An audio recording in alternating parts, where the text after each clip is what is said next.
Here's check on stories we're following for you today on Robin Hood Radio. Pat Pagano's tri-state forecast calls for a partly sunny day today. Temperature in the lower 50s. Tonight, partly cloudy, 45 to 50. Tomorrow, partly cloudy and mild, 60 to 65. On Friday, showers, then windy and colder. Temperature dropping through the 40s. On Saturday, sunny with temperatures in the mid-40s. We'll take a look at that tri-state forecast in just a few minutes. With billions of dollars more in federal funding coming into the state of Connecticut and rising fuel taxes filling the Special Transportation Fund, Governor Lamont has for now ruled out trying to revive tolls on highway users and a carbon emissions fee on fuel suppliers. Lamont told reporters on Tuesday he has no plans to pursue either politically contentious proposal to raise state matching funds required under federal law, a day after returning from the White House signing ceremony on the $1.2 trillion Infrastructure Investment Job Act. He said Connecticut will be able to meet its funding obligations in the near term without revenue from highway tolls or the emissions fee, saying that this is because increasing fuel costs are raising more state taxes than expected, and the new mileage tax on heavy trucks, projected to raise an additional $90 million annually, will take effect in 2023. In a story in today's Republican American expressing frustration with North Canaan high education costs, Board of Selectmen will now seek ways to find some relief. A meeting with the State Department of Education officials, local school administrators, and local legislators is being planned. During a recent town board meeting, Selectman Craig Whiting broached the subject, noting the town has been told its cost for sending students to Housatonic Valley Regional High School in Falls Village next school year will be $540,000. That comes on top of a bill for $400,000 this year. The Region 1 budget, which covers operation costs for the high school, pupil services department, and central office, is divided among the 6 towns of Region 1: North Canaan, Cornwall, Falls Village, Kent, Salisbury, and Sharon. Payment shares are determined by the number of students each town sends to the high school. The formula was arranged through the state statute when Region 1 was established back in the late 1990s. Whiting noted that the weighted vote system used for making Board of Education decisions, Salisbury gets 26% of the total vote, Canaan 19%, determined by each town's population. However, Salisbury is sending 60 students to Housatonic, and Canaan sends 126. In Dutchess County, in the 2 weeks since Halloween, the number of active COVID-19 cases and the number of weekly confirmed infections has doubled. The stretch is part of a jump in cases seen across the state in opening weeks of the holiday season. Area doctors say the region may be ripe for a surge in cases for a second consecutive holiday season. Though vaccinations are expected to prevent a surge in deaths seen last January and February, new coronavirus cases leaped in New York in the weeks ending Saturday, rising 25%. As over 37,000 cases were reported. The previous week had over 29,000 cases, new cases of the virus that causes COVID-19. Dutchess County reported 439 cases in the last week, after there were 344 the previous week. For the week ending October 30th, leading up to Halloween, there were 281 new cases. On Halloween, there were 402 active cases in the county. That number was up 51%. At 6:08 as of Sunday. Friends at Taconic State Park have received permission from the New York State Office of Park, Recreation, and Historic Preservation to construct a railroad at the Copake Iron Works National Heritage Area site at Taconic State Park. The group is seeking to raise a total of $366,000 to fund the project. The Copake Iron Works Railroad will take visitors around the historic site on a 900-foot-long loop track. The train, consisting of an engine, tender car, and 2 ore-carrying cars, 15 passengers, will operate from 2 to 4 p.m. on weekends and holidays from mid-May through mid-November. The train will be circumnavigating the historic blast furnace, departing from and returning to a station house on Valley View Road in Copake Falls. Construction has already begun on the railroad tracks and station house. The Friends expect to complete the project next summer. A capital campaign is now underway to help fund the construction of the railroad. Alexa Lally, a noted preservationist and board member of the Friends at Taconic State Park, is chairing the campaign.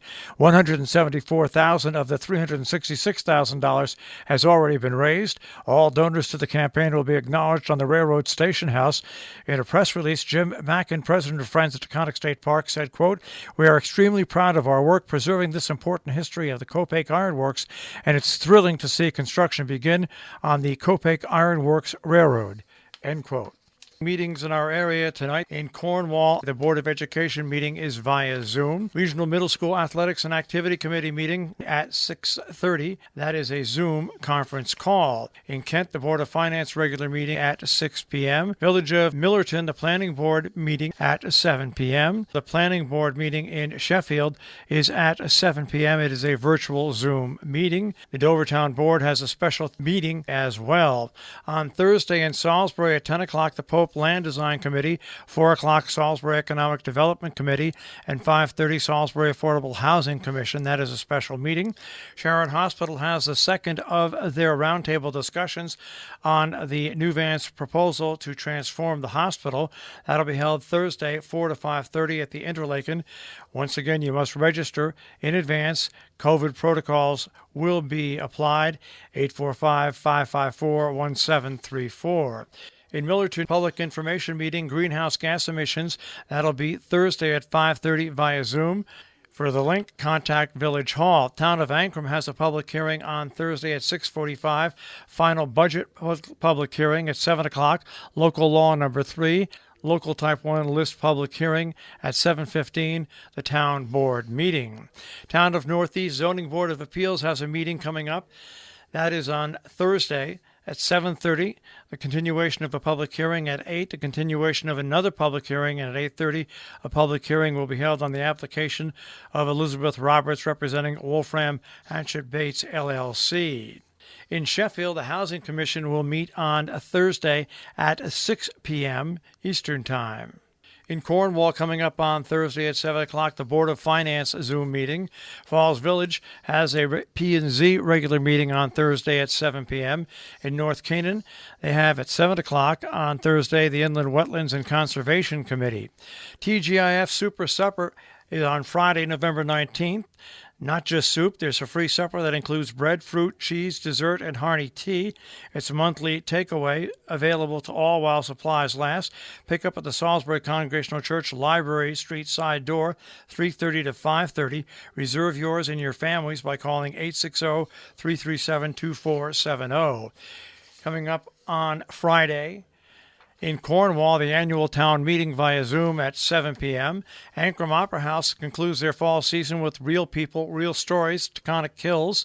It concludes the season at Taconic Hills. This year, 4th, 5th, and 6th graders from the Taconic Hills Central School will take the stage to share their stories. The event will be streamed online for free. You can reserve at ancramoperahouse.org. Christ Trinity Church in Sheffield presenting Alfred Hitchcock's silent thriller The Lodger on Saturday the 20th at Dewey Hall in Sheffield. Joanna Seaton and Donald Sosin will provide live vocal percussion and keyboard accompaniment.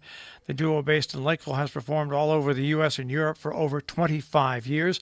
A donation is $12. Showtime is 7 p.m. Refreshments are available. More information at info@oldmoviemusic.com. Sharon's Fire Department Ladies Auxiliary Memory Tree fundraiser is on again this year. Individuals can make donations in memory of a loved one or honor someone by donating $5 per individual. The tree will be displayed in the Sharon Town Hall lobby between November 25th and December 31st. To obtain a form, contact the Selectman's office at 860-364-5789. The form can be dropped in the drop box located at the rear of Sharon Town Hall. Our business brief is underwritten by Morgan's at the Interlaken, interlakenin.com. You'll also find them on Facebook and Instagram. Remember, they've got a new tapas menu.